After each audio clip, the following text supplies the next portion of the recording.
네, 오늘 말씀 긍휼이 불붙듯 하도다라는 제목으로 말씀 나눌 거고요. 호세아 11장 8절 말씀 우리 혜인이가 읽어줄 때 우리의 귀로 마음으로 함께 듣도록 하겠습니다. 에브라임이여 내가 어찌 너를 놓겠느냐. 이스라엘이여 내가 어찌 너를 버리겠느냐. 내가 어찌 너를 아즈마같이 놓겠느냐. 어찌 너를 스보임같이 두겠느냐. 내 마음이 내 속에서 돌이키어 나의 긍휼이 온전히 붙듯 하도다. 호세아 11장 8절 말씀. 아멘. 아멘. 어느 곳인가 배경이 너무 아름다운 곳이네요. 네. 자, 우리 다음 세대 친구들 또 2층에 올라가서 사무엘 목사님과 함께 또 말씀 배우고 오도록 하겠습니다. 네. 우리가 읽고 있는 이 호세아 선지자는 기원전 8세기 초에 활동했던 북이스라엘에서 활동했던 선지자입니다. 굉장히 오래전에 활동한 선지자고 호세아서가 오래전에 기록된 말씀인데, 그런데 이 시대에 들어도 전혀 어색하지 않습니다. 당시의 영적 상황이나 지금 현재의 영적 상황이 아마 많이 다르지 않기 때문에 그럴 것 같습니다. 호세아 11장 2절 말씀을 보니까 오늘은 호세아서 11장을 쭉 이렇게 보면서 말씀을 나눌 텐데요. 호세아서 11장 2절 말씀을 보니까 선지자들이 그들을 부를수록 그들은 점점 멀리하고 바알들에게 제사하며 아로새긴 우상 앞에서 분향하였느니라. 북이스라엘이 이제 세워지고 나서 남유다와 북이스라엘로 이렇게 나눠지고 나서 북이스라엘의 핵심 도시라고 할 수 있는 사마리아와 베델 이 두 곳에 하나님 앞에 제사를 드리는 제단이 세워졌습니다. 하나님은 율법에 명시하기를 너희는 제사를 한 곳에서만 드려라. 예루살렘 성전에서 한 곳에서만 제사를 드리라고 이렇게 지정해 두셨는데, 남과 북으로 이렇게 갈라지고 난 다음에 북이스라엘은 그러면 말씀대로 제사를 드리기 위해서는 남유다 쪽으로 이렇게 내려와야 되잖아요. 그것을 북이스라엘의 지도자들 입장에서는 그게 달가울 리가 없어서 이걸 금지했습니다. 그렇다고 제사를 드리지 않을 수는 없기 때문에 그래서 두 군데다가 사마리아와 베델의 두 곳에 이렇게 제단을 세워 놓은 것이죠. 그런데 하나님이 원하지 않으시는 하나님의 명령을 거역하는 셈이 되었고, 그리고 또 북이스라엘에서는 또 분명히 레위 지파를 통해서 제사장을 세워야 되는데 그럴 상황이 또 되지 않다 보니 다른 지파에서 또 제사장을 세워야 되는, 그렇게 해서 계속해서 하나님의 명령을 어길 수밖에 없는 그런 일들이 이렇게 연이어서 일어나게 될 수밖에 없었습니다. 이처럼 하나님의 명령을 무시한 채 드려진 이런 제사는 가나안 토착 신앙과 연결이 되어서 제단에서 하나님도 섬기지만 또 이방 신들을 섬기는 제사가 또 드려지는 그런 일들이 벌어졌습니다. 호세아의 눈으로 볼 때 이런 지금의 행태가 과거 애굽에서 살 때, 노예로 살 때의 그런 모습과 비슷하다고 본 것 같습니다. 호세아 11장 1절 말씀을 보니까 이스라엘이 어렸을 때 내가 사랑하여 내 아들을 애굽에서 불러냈거늘 이렇게 한탄하고 있습니다. 이스라엘이 어렸을 때, 그러니까 이제 국가적으로 아직 국가가 생성되기 이전이죠. 숫자만 한 나라를 세우기에 적당한 이제 숫자로 불어났을 때, 그때 이제 애굽에서 종살이하고 있던 그 시절에 하나님은 어린 이스라엘을 애굽으로부터 분리시켰습니다.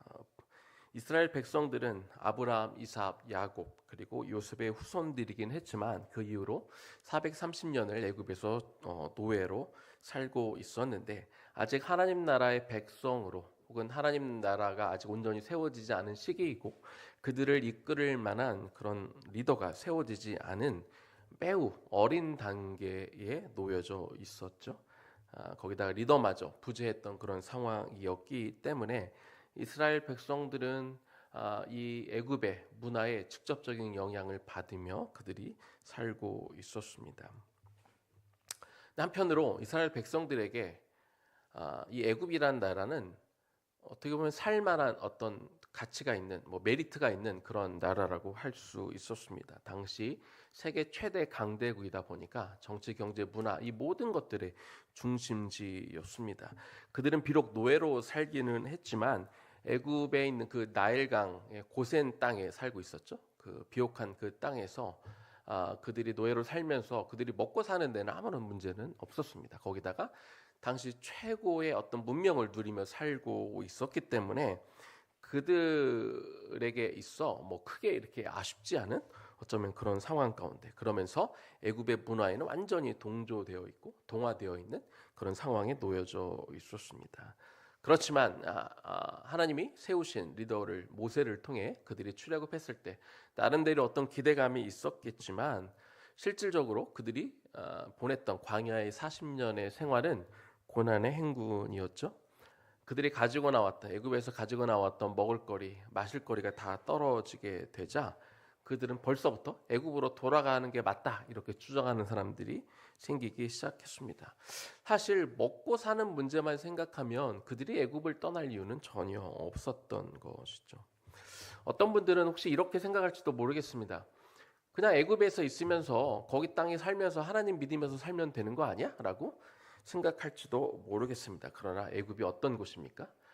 태양신을 섬기고 전 국가적으로 그리고 이 바로의 아들을 바로를 이 신의 아들로 여기는 그런 문화 가운데에서 하나님을 제대로 믿으며 사는 것은 거의 불가능한 땅이 바로 애굽 땅이었습니다. 거기에다가 애굽이라는 이 강대국 안에서 주어지는 영향력, 어떤 세속적인 어떤 물질 만능주의, 쾌락주의 이런 것들이 그 땅에 살아가는 이스라엘 백성들에게 엄청난 영향력을 끼치고 있었던 것이죠. 그 땅에서 하나님의 백성으로 살아가는 것은 너무나 어려운 일이었습니다.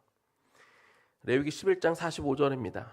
나는 너희의 하나님이 되려고 너희를 애굽 땅에서 인도하여 낸 여호와라. 내가 거룩하니 너희도 거룩할지어다. 지난주 금요일에도 말씀드렸지만 이 인도하다라는 단어의 원어적인 의미는 이렇게 분리시켜서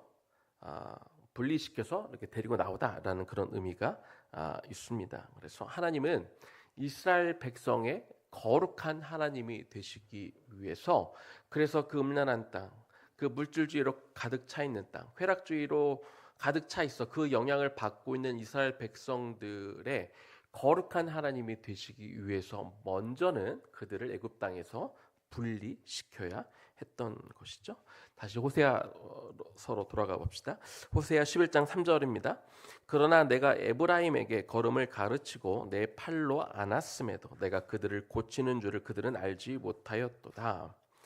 자, 출애굽 이후 광야 40년 동안요. 하나님은 이스라엘 백성들을 이제 하나님의 거룩한 백성이 되게 하기 위해서 그리고 거룩한 하나님의 나라를 세우기 위한 준비 과정을 거쳤습니다. 그래서 이들의 생각과 이들의 익숙해 있는 어떤 문화들을 다 바꾸어 나가기 위한 준비를 광야에서 하고 있었던 것이죠. 방금 읽었던 3절 말씀을 보니까 하나님이 친히 이들의 발걸음을 가르치셨다 이렇게 표현하고 있습니다. 하나님이 이스라엘 백성들에게 하신 일이 무엇입니까? 구름 기둥으로 불 기둥으로 그들이 가야 될 길을 친히 인도해 주셨습니다. 그리고 이제 앞으로 그들이 애굽 땅의 문화에 젖어 있는 사람들에게 새로운 기준을 제시해 주시기 위해서 율법을 그들에게 가르쳐 주시고 이 율법이란 명확한 삶의 기준을 그들에게 제시해 주셨습니다. 그리고 이들이 거룩한 하나님의 백성으로 살게 하기 위해서 성막을 짓게 하셨고 그리고 제사 제도를 허용해 주셔서 그들의 죄를 씻을 수 있도록 그렇게 거룩한 하나님의 백성으로 남을 수 있는 모든 조치들을 다 세심하고 자세하게 하나하나 어린아이를 다루는 것처럼 이렇게 해 주셨다는 것이죠. 3절 말씀에 보니까 또 하나님은 당신의 팔로 이스라엘을 안으셨다 이렇게 말씀하고 있습니다. 안았다는 것은 보호하셨다 이런 의미를 가지고 있습니다. 구름 기둥과 불 기둥은 그들의 갈 길을 인도하시기도 했지만 이 뜨거운 낮의 해와 그리고 이 추운 이 밤에 그들을 따뜻하게 혹은 시원하게 보호하는 그런 기능도 했었죠. 만나와 메추라기를 보내주셔서 그들을 먹게 하셨고 광야 40년 동안 그들의 옷과 신발은 전혀 해지지 않는 그런 은혜를 하나님이 허락해 주신 것입니다.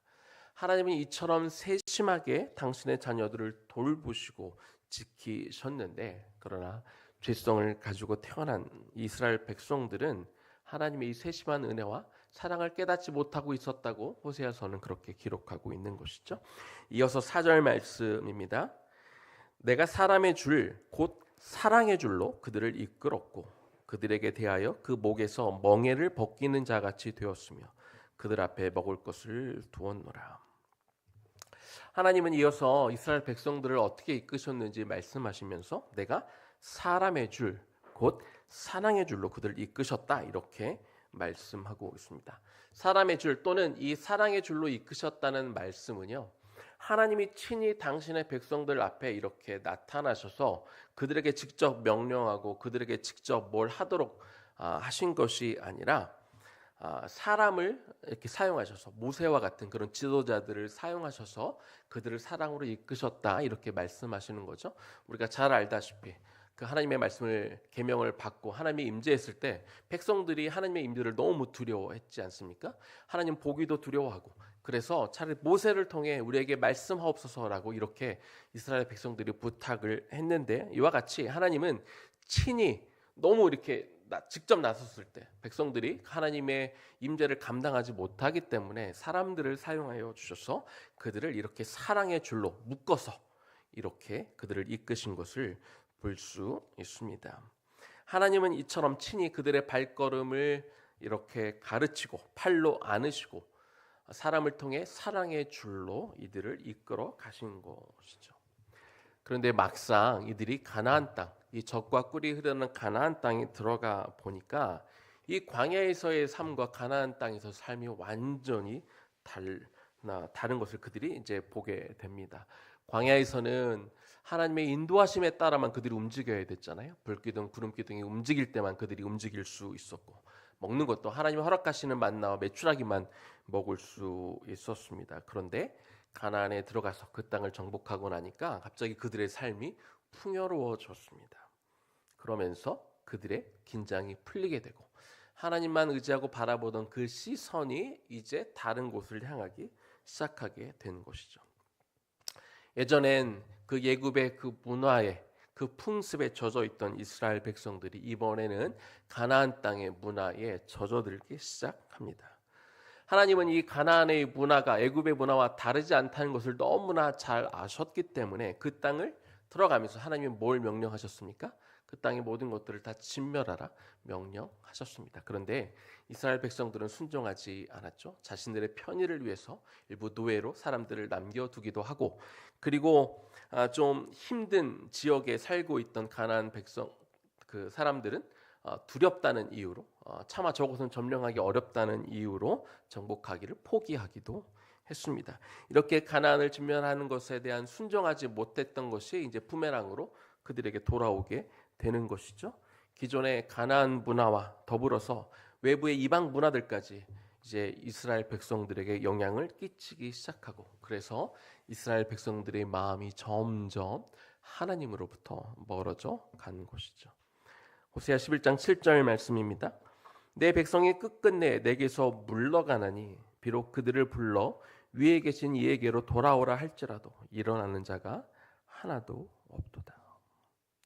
하나님은 당신의 백성들의 마음이 점점 자신으로부터 멀어지는 것들을 보고 탄식하셨습니다. 가나안에서 풍요를 누리면서 그 자유함을 누리던 이스라엘 백성들이 이제 그냥 단순히 풍요함을 누리는 것을 넘어 그들의 마음에 탐욕이 차기 시작했고, 그리고 그들을 이끌며 하나님의 말씀을 전하고 죄에 대해 경고하던 선지자들을 멀리하고 싫어하며 이렇게 하나님을 무시하고 하나님의 말씀을 귀담아 듣지 않는 그런 마음이 딱딱한 백성으로 되어 갔습니다. 여기서 11장 4절 말씀으로 다시 한번 돌아가 보겠습니다. 내가 사람의 줄 곧 사랑의 줄로 그들을 이끌었고 그들에게 대하여 그 목에서 멍에를 벗기는 자같이 되었으며 그들 앞에 먹을 것을 두었노라. 하나님은 분명히 사람을 통해 그들에게 이 사랑의 끈을 계속 유지하고 그들을 이끌어 주시고 그들이 풍요를 누리며 살게 해 주셨는데요. 탐욕에 이끌렸던 이스라엘 백성들은 선지자들의 말을 무시하고 하나님이 주신 이 율법을 자신들을 올가매는 멍에로 여기고 이것을 다 벗어 던졌다. 4절이 또한 이렇게 이야기하고 있는 것이죠. 마음대로 그 사랑의 줄을 풀어버렸습니다.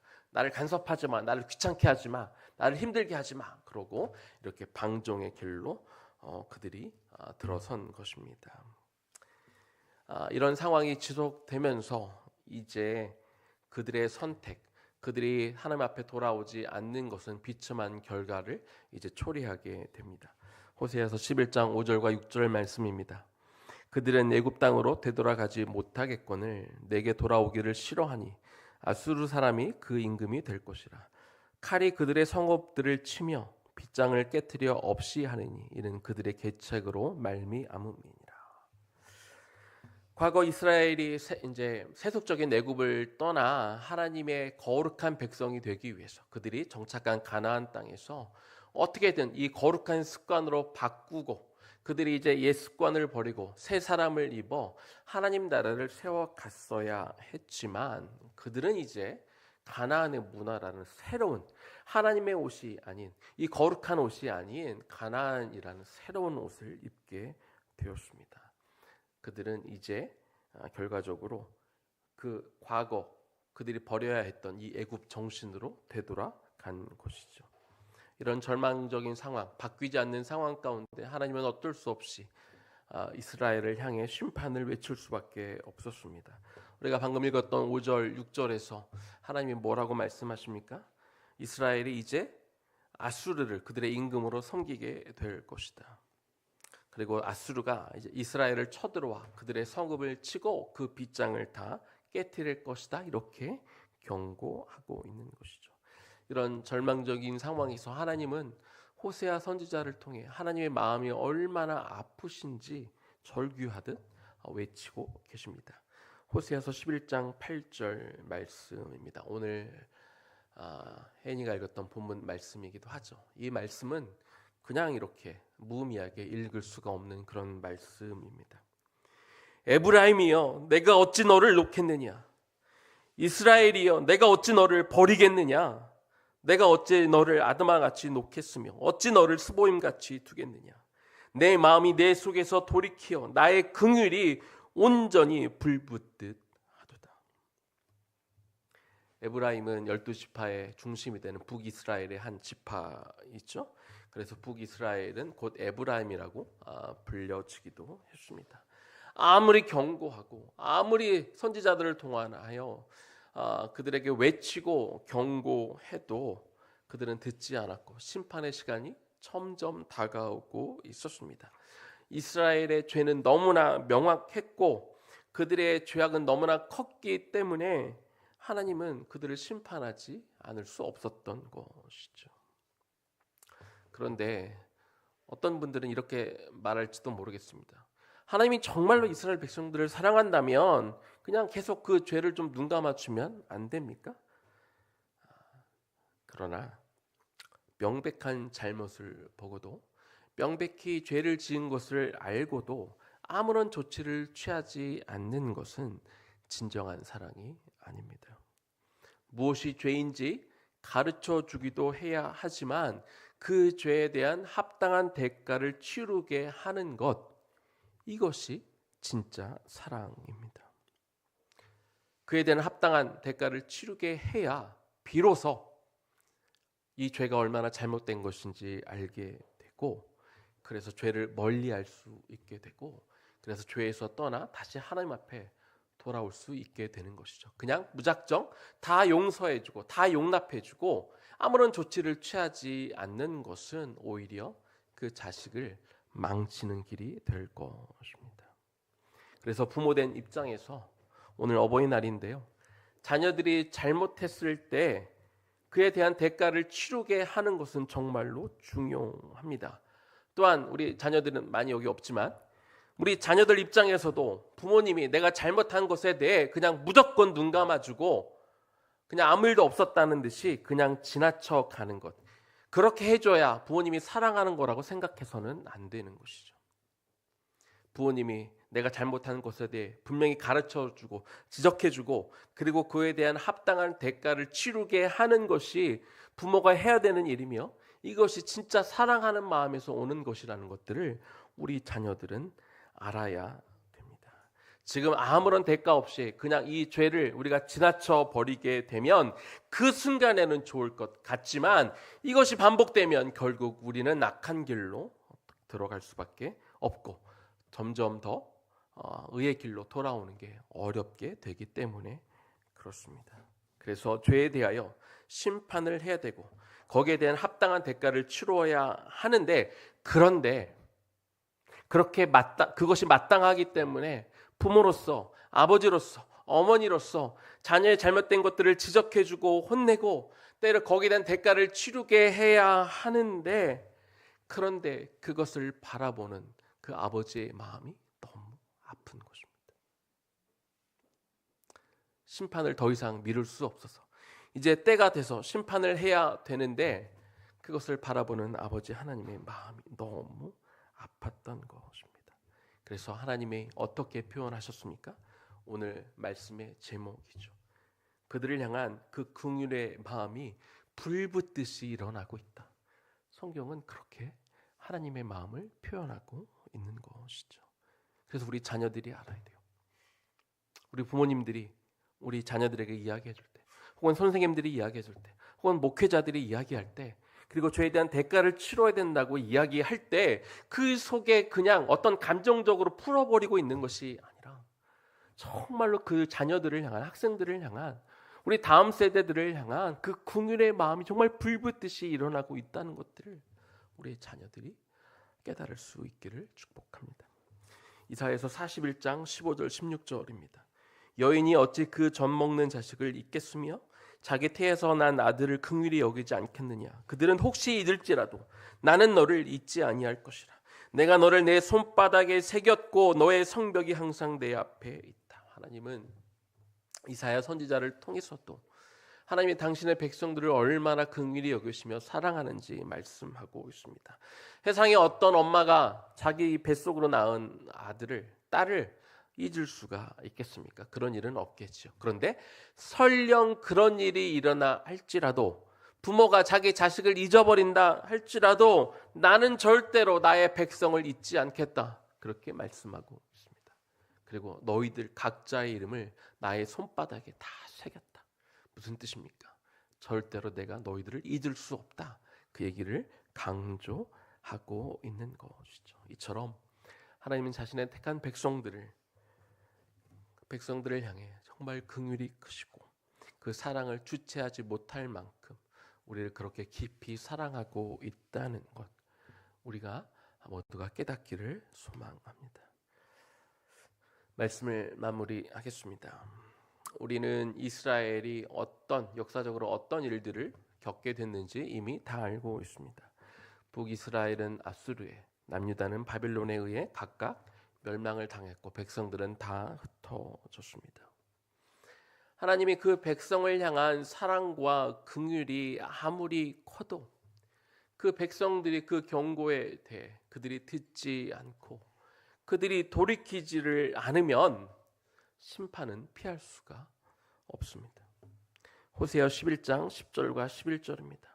그들은 사자처럼 소리를 내시는 여호와를 따를 것이라. 여호와께서 소리를 내시면 자손들이 서쪽에서부터 떨며 오되 그들은 애굽에서부터 새같이 아수르에서부터 비둘기같이 떨며 오리니 내가 그들을 그들의 집에 머물게 하리라. 나 여호와의 말이니라. 그런데 하나님은 그들에 대해 흩어질 것이다. 너희들은 심판받을 것이다 라고만 말씀하지 않고 언젠가 그들에게 회복의 날에 올 것을 또한 말씀하고 있습니다. 이 10절 11절 말씀, 이 흩어진 백성들이 그들이 돌아올 것이다. 그러기 위해서 하나님이 뭘 하신다고 말씀합니까? 사자처럼 소리를 내신다 이렇게 말씀하고 있습니다. 하나님의 그 음성, 당신의 백성들을 부르시는 자기 집으로 오게 만드시는 그 하나님의 그 외치는 소리가 마치 사자와 같이 우렁차고 커서 그 당신의 백성들을 부르는 소리가 너무 크기 때문에 이걸 듣지 못할, 내가 듣지 못해서 하나님 앞에 돌아오지 못했다, 그렇게 말할 수 있는 사람이 단 한 사람도 없도록 하나님은 그렇게 큰 소리로 우리를 부르고 계신다는 것을 가르쳐 주고 있습니다.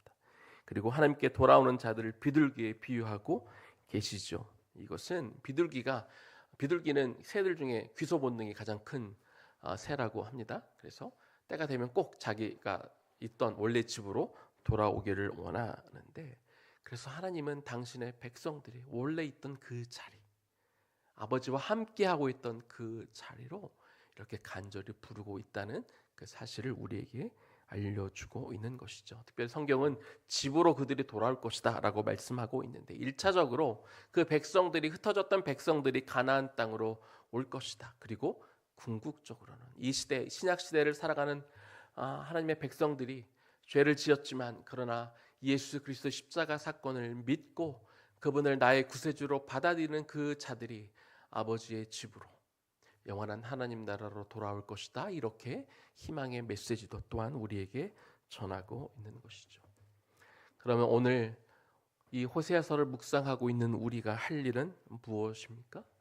죄에서 돌이키는 겁니다. 죄를 떠나 돌아오는 것입니다.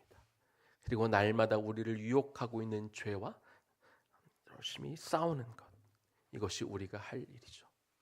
이왕 돌아올 거라면 심판이 임하기 전에 돌아오기를 소망합니다.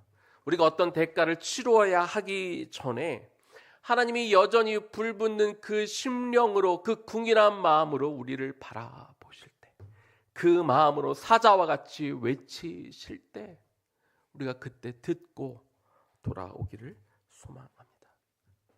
하나님은 저와 여러분이 당신의 거룩한 백성이 되기를 원하시기 때문에, 그래서 죄 가운데 우리를 분리시키셨습니다.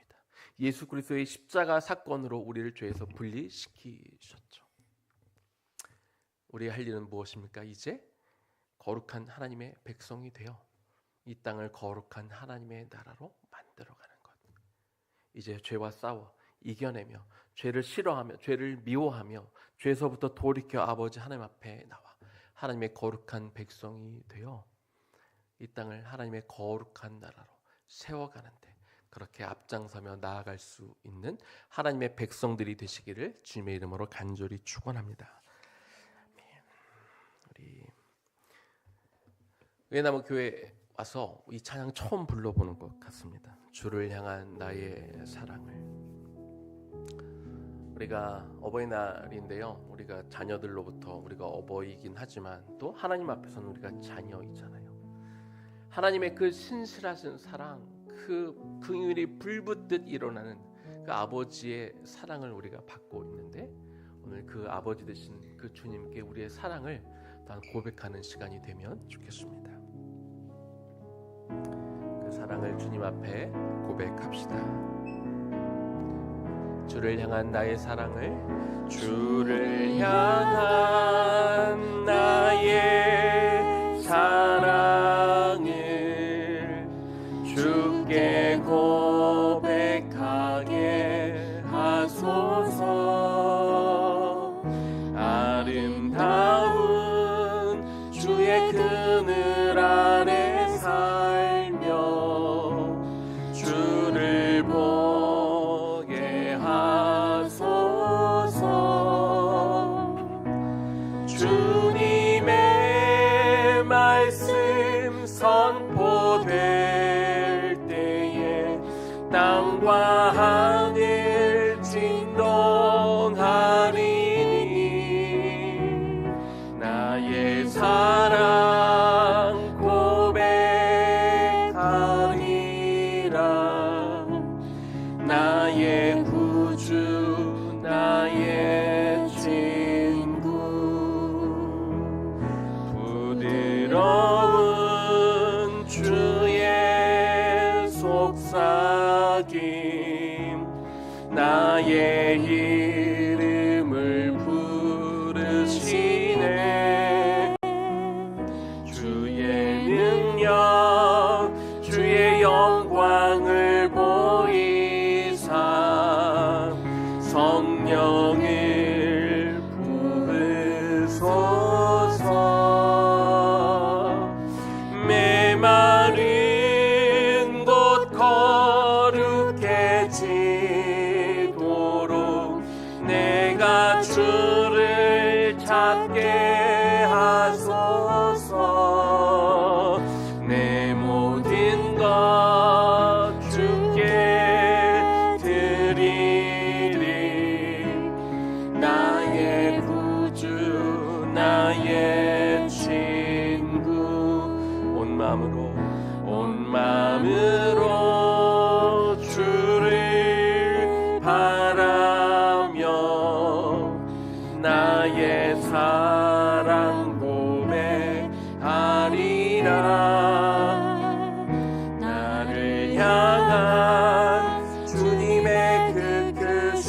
사랑 간절히 알기 원해.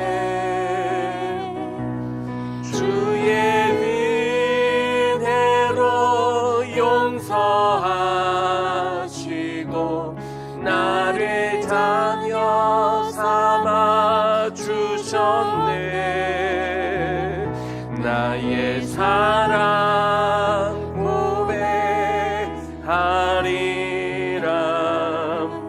나의 구주 나의 주. 메마른 곳 거룩해지도록, 메마른 곳 거룩해지도록 내가 주를 찾게 하소서. 내 모든 것 주께 드리리. 나의 구주 나의 신. 주의 은혜로 용서하시고 주의 은혜로 용서하시고 나를 자녀 삼아 주셨네. 나의 사랑 고백하리라. 나의 구주 나의 친구 나의 사랑 고백하리라. 나의 사랑 고백하리라.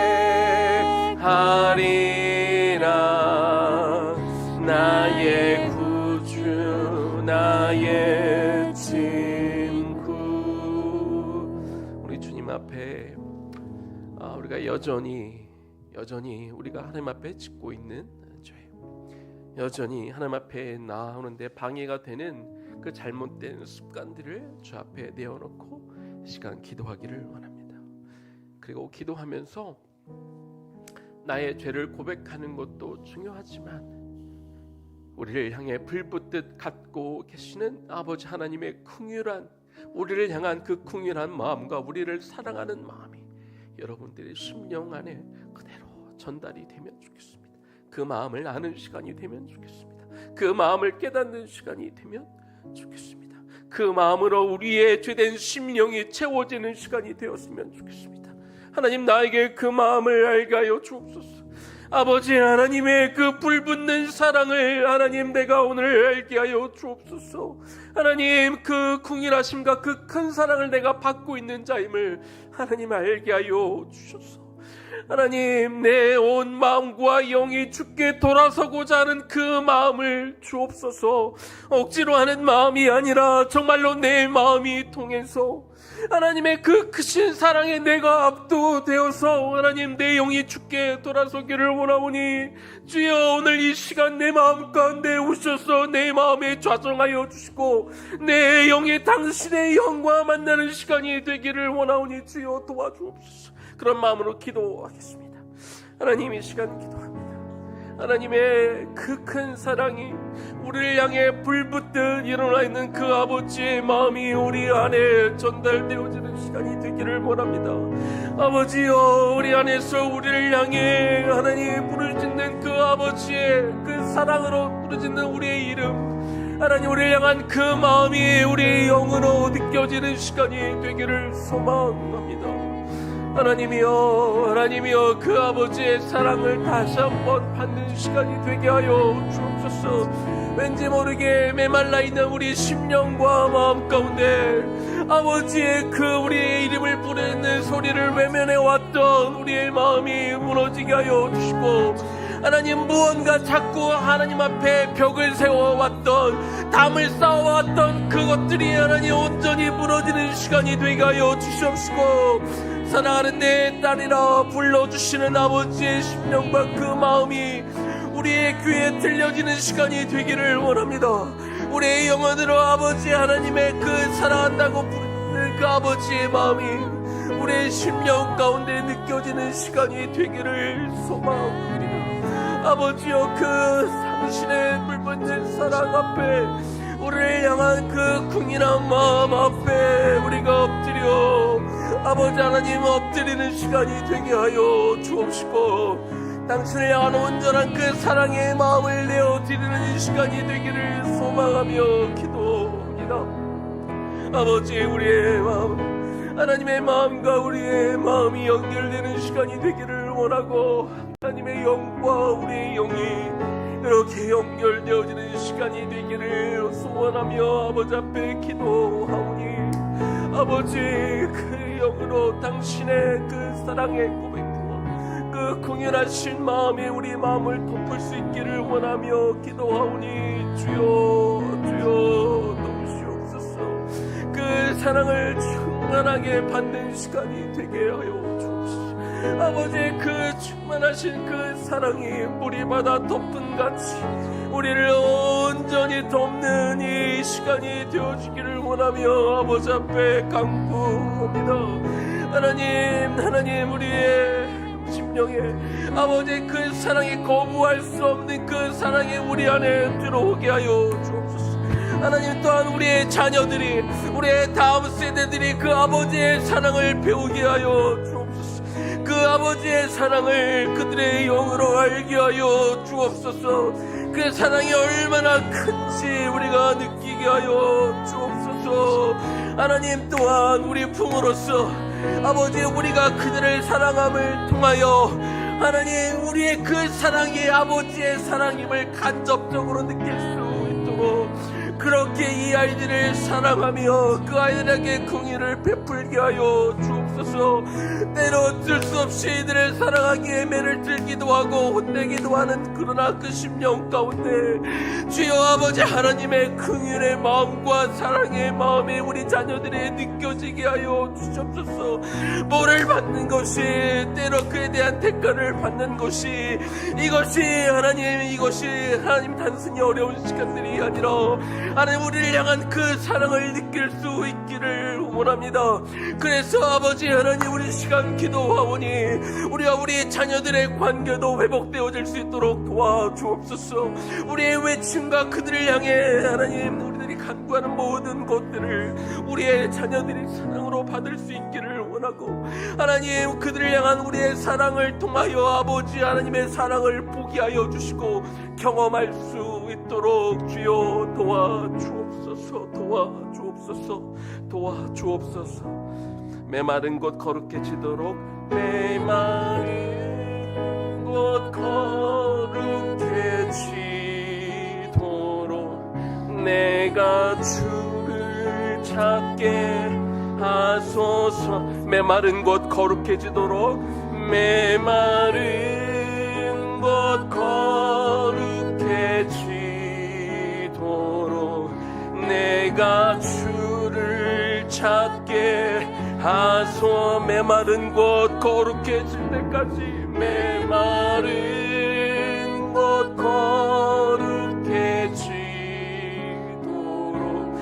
내가 주를 찾게 하소서. 메마른 곳이 거룩해지도록, 마른 곳 거룩해 우리의 자녀들과 우리의 다음 세대들이 우리의 주님을 찾게 하여 주옵소서. 내 모든 것 주께 드리니 나의 구주 나의 친구 나의 사랑 고백하리라. 나의 사랑 고백하리라. 나의 구주 나의 친구. 마지막으로 나의 사랑 고백하리라. 나의 사랑 고백하리라. 나의 사랑 나의 친구. 아버지 하나님의 그 사랑을 우리가 이제는 듣기를 원합니다. 하나님이 얼마나 그 궁일하심으로 우리의 이름을 부르는지 하나님 이제는 듣게 하여 주옵소서. 어느덧 우리의 마음이 황폐해지고 메말라 하나님 우리를 사랑으로 부르시는데 하나님 때로 우리는 하나님 그 부르신 것들을 우리가 애써 외면하거나 우리가 듣고 싶지 않을 때도 있었음을 주 앞에 고백합니다. 내 눈앞의 것들, 눈에 보이는 것들, 탐심으로 채워져 있는 이 마음들 때문에 자유를 넘어 방종으로 가고 있는 우리의 그 마음들 때문에 온통 우리의 마음이 이 죄야 빼앗겨 하나님의 우리를 부르시는 그 음성들을 우리가 거부할 때가 많았음을 하나님 고백합니다. 이제 그 사랑 앞에 우리의 영혼이 반응하기를 원합니다. 메말라 있는 이곳에 아버지의 사랑으로 우리의 마음을 적셔 주옵소서.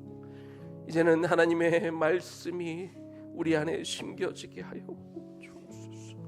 이제는 죄에서 벗어나 주께 온전히 돌아오는 당신의 백성이 되게 하여 주옵소서. 오늘 사랑하는 우리의 자녀들이 죄의 심각성을 알게 하시고 하나님 이것까지 해야 되나? 세상에 다른 사람들은 다 하는 일인데 그런 마음이 아니라 오직 그들의 기준이 하나님의 말씀이 되게 하여 주소서. 세상을 그 사람들을 긍휼한 마음으로 사랑하되 그러나 그들의 삶을 향한 태도와 기준은 전적으로 하나님의 말씀이 될 수 있도록 그렇게 우리의 다음 세대 또한 하나님 인도하여 주옵소서. 우리의 모든 것들을 주 앞에 올려드리며 우리의 사랑을 고백하오니 주님 사랑합니다. 우리의 고백을 받아 주옵소서. 이제는 우리 주 예수 그리스도의 은혜와 하나님 아버지의 극진하신 사랑하심과 성령님의 감동 감화하심과 그 교통 역사하심이 하나님이 우리를 향한 그 궁인한 마음과 그 풍성한 마음을 알기에 하나님의 더 큰 심판으로 하나님 우리에게 그것들을 주시기 이전에 하나님 먼저 주 앞에 돌이켜 거룩한 당신 하나님의 백성으로 남아 이 땅에 하나님이 꿈꾸시는 그 하나님의 나라를 세우는 일에 동참하며 살아가기로 결단하는 당신의 청장기한 세대 머리 위에 그리고 다음 세대 머리 위에 지금부터 영원까지 충만하게 거하시기를 간절히 축원하옵나이다. 아멘.